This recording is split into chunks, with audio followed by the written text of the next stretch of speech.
quick. I wanted to just because we're talking about Bellator and it does relate to it. Okay. Cyborg. Yes. She said this was pretty interesting, and I think this is her pulling a smart move and kind of playing politics. But she said that she's going to have to go to Bellator to test herself in order to really prove that she's the toughest 145-pound female fighter in the world. Is she crazy? Well, they actually have 145-pound fighters. The UFC I know, but the thing is, the UFC are really getting behind her. The UFC have created this division for her. I'm not talking smack. I'm not trying to knock Cris. Obviously, we've got the same coach. She trains at the same gym. She's great. She's a nice girl. I just feel that sometimes she keeps going head-to-head with the UFC. And, of course, you know, you're allowed to have differences with people or companies or whatever it may be. But, you know, don't go out there and say, after defending the belt, after they made the division for you, after you just fought in a main event, after they've just announced that she's probably fighting Amanda Nunes in a super fight at International Fight Week this year, June or July this year, then don't go out and mention the number one competition to the organization, even though they're not competition, and say that that's where she'd have to go to get competition. I just, you know, Cris, God bless you. Do you, of course, but you know, it's just not smart. I don't think. Well, or maybe not. I don't know. I mean, you don't have to necessarily. Think Bellator are going to pay her what she earns in the UFC? Yeah, maybe. I don't know, dude. I think that Cyborg is a huge star. I think that Bellator, for certain people, I think that they're giving them more money than the UFC is paying because the UFC, they stop being valuable. The reason the Bellator is stealing certain guys over is because the UFC looks at them after a while and says, hey, fuck it, dude. You know what? You're not worth that price tag anymore. And Bellator thinks that they are. Cyborg, if she went to Bellator, you want to hear what they paid, what Bellator paid at the weekend. This is according to MMA.tv. Main card, Chael Sonnen, 300 grand. Quincy Jackson, 300 grand. Rory McDonald, 100,000. Douglas, 100. Michael Chandler, 50. And then before you know it, we're on Joey Davis, 7,000. Ian Butler, 1,500. Obviously, it goes down. So, think of a cheeseburger. Fucking here, listen, we'll give you a cheeseburger. There you go. They give him a high five and a compliment. Did he win, Ian Butler? He trains. Oh no, he didn't. Unlucky. So, oh shit. There's that glass table, Lewis. Oh well, look, everybody listening. Lewis told me not to buy a glass table because it makes noises. Lots of noises. But told me that after I bought it, by the way. Over after I bought it. Look, I'm saying that I don't know what the UFC was paying Chael or Rampage towards the end of their contracts, but I'm assuming it has to be comparable. They weren't making they weren't like huge pay-per-view stars that were fucking, I don't know. Chael and Anderson rematch. That was did like close to $1 million buys. So that's a lot of money. But that was it. It was the combination of those two guys. I don't think Chael was going out and fucking blowing the roof off with any of the other fights. In fact, Chael, for the most part, was too respectful in his other fights. I think that kind of bit him in the ass because he was so good against Anderson Silva and against the Nogueiras and all the shit that he did on the Brazilians. That he was good. He was good back in the day. Then against you, it was great when he talked about what was he trying to do? Feed a cheeseburger to the buzzer or something. Oh no way. He said the Nogueiras got off the bus in Brazil and tried to feed the bus a carrot because they'd never been on a bus. They thought it was a horse.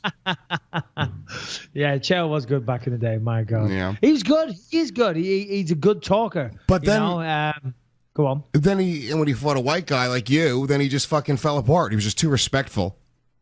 No, he wasn't respectful. He was trying to talk shit. See, everybody thought that it was disappointing when I fought Chael because it would have been monumentous trash talk for weeks on end. Yeah. But it was a very fast. I took the fight against Chael on 8 days' notice. Something that John Jones turned down, incidentally. 8 days' notice, he turned it down. I didn't. Whatever. Was that the same time? Was that the same time? Same time. Yeah. Oh, I didn't even realize that, dude. That's fucking crazy. No. Remember they had to cancel that event. Yeah. Because I think Jones was supposed to fight Dan Henderson. I might be getting this wrong. I think it's something like that. Henderson got injured, so they brought in Chael Sonnen as a replacement. And Jones and his management said no, turned it down, and they had to cancel the event eventually. Put on the news this morning, and then it's done the rounds all over Facebook. Basically, a comedian is on stage, and somebody heckles him. So the comedian obviously does a good job of talking shit, and this guy's wasted, jumps up on the stage, swings punches. The guy did a fucking good job. The guy looked like, I don't know, he was slipping, he was bobbing and weaving, doing a good job. Then the guy picks up the microphone stand, swings it at him. Yeah, no, I saw it. Dude, it's what fucking... What would you do, Lewis? Would you shit your pants? Oh, look, I wouldn't. The comedian, actually, I don't think he did a very good job. And I'll tell you why. He did great for a comedian, Lewis. I'm not being funny. He looked like he had more technique than you. I've seen you against your guys, your drunk guys, your guys that aren't fighters. And whilst you dominate, you don't necessarily look particularly, there's no finesse. This guy fucking slips and rips. He looked good. No, you're right. He actually looked like he had to fight a little bit. The point was, if you have a guy that is taking a mic stand, which is creating a certain amount of distance, I think you'd want to close the distance. In my opinion, I would try to get as close to him as possible. I'm trying to create a situation where we're going to be grappling, or we're going to be able to try to fucking hug the guy until security can come or somebody can come to try to, bob and weave and slip out of the way out of a thing. You're putting yourself in more danger than necessary. And he did get hit a few times with that fucking stick. Yeah, no, absolutely. You actually reminded me then of something that happened years ago. I used to go to this nightclub called The Empire. 1995. I was only 16. Used to go with my two older brothers, Conrad and Stephen, and a few of our friends. And we'd sit in the car, wait until we went in, and we're sitting across and we're looking, and there's this woman. She's like, I think she was homeless. She was begging money or whatever. And this punk just bang cracked her in the face, punched her in the face. Oh wow! And we were all in the car. We were like, holy shit! Did we just see that? Did we see what happened? And then this woman's getting up, and then the guy hits her again, and she's on the floor, and he's like kicking her and stuff like that. I'm like, are we all just gonna sit here and watch this woman get beat up? I'm like, fuck no. So we jump out the car, and we run over, and we're like, yo, what the hell are you doing, you prick? And then everyone just ushered me to the front. My older brothers, my boys, they ushered me to be the one to take care of this, So the guy wanted to fight. And then where he stood, there was like a thing, kind of like a sandwich board. It's kind of like that. And on one side it says something, on the other side it says something. And he picked that up and started swinging at me back and forth like this. And it was kind of like the guy with the microphone stand. Yeah. I'd go in for a second, and then I'd have to go out for a second. In for a second, and I was like, oh shit, now it's coming back. Out for a second. So I've been there, in essence. Yeah. And I never got caught with the sandwich board. We won't go into details, but I defended the honor of the homeless lady. Let's just leave it at that. Yeah. Well, here's the thing. The guy, look, obviously knows how to fight, took care of himself. Good for him. But you saw the one thing, when the guy picked up the microphone stand, dude, the end of that stand flew off it. I mean, it could have just easily hit somebody in the head of the crowd. That's some fucking like crazy shit, right? Those are the kind of guys you're scared to fight. It's not even that they can fight. It's just the guys that don't give a fuck, that are starting to grab weapons, starting to throw shit at you. That's where it's not worth it. But that's the problem with alcohol. Yeah, but those guys still get into fights. Because a guy like that, obviously, is a moron. Any guy that goes to that length is a moron that's going to do that. Anyone that's going to get on stage and attack somebody like that in a public place, right? The guy's an idiot. Simple as that. But then he goes to a place that serves alcohol. They're going to ply him with alcohol all night long. He's probably got a criminal record. He's probably got a history of behaving this way. Then he's going to get absolutely hammered, get loaded, and behave like that, and unfortunately there's just nothing you can do about it. Here we see guy gets away. Oh my god, he's still swinging at him. Yeah, dude. This is the comedian. Is that the comedian on the left? This is a very the comedian's video, the bald guy. I like how we can do this all, Lewis. Jesus Christ, the limitations. You don't even know, baby. We're about to take this whole thing to the next level. Oh my god.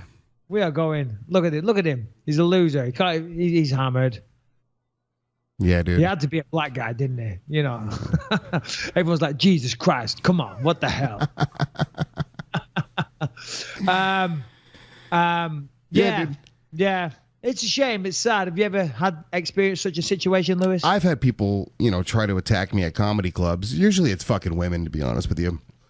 It's rarely dudes, because I think I'm also I'm a bigger dude, so I think just in general people like to pick and choose their fights. People are bullies, So bigger dude. I see you're looking lean these days. I wouldn't say you're bigger. You're kind of looking slim. No, dude, getting sick like that. I just ate horribly and fucking didn't work out. But I'm back now. I'm filming a thing in February, so that's the greatest thing when you got to film something. It gets you right back in shape. Oh, 100%. 100%. I just, as I said, I was in New York last week. I flew to New York on Wednesday. I had 2 days there on some business. Then I went to Toronto. I was there. But I stayed in 3 different hotels. I slept on my friend's couch, my buddy's house. It was a pain in the ass. Obviously, you're on the road. I tried to get a workout. Well, my plan was to work out every day. I took my workout stuff. Once I worked out, you're with your friends. You go out for dinner, you don't. It's hard to eat healthy, especially when you go to a good restaurant and everybody's eating fabulous things, and you're like, okay, yeah, I'll try that, try this. There's a bit of alcohol involved as well, and then you feel like shit the next day. But then you're busy. You got a schedule. There's a reason why you went to these places. So then you're doing something else. So, hey, babe, I'll take a coffee, please.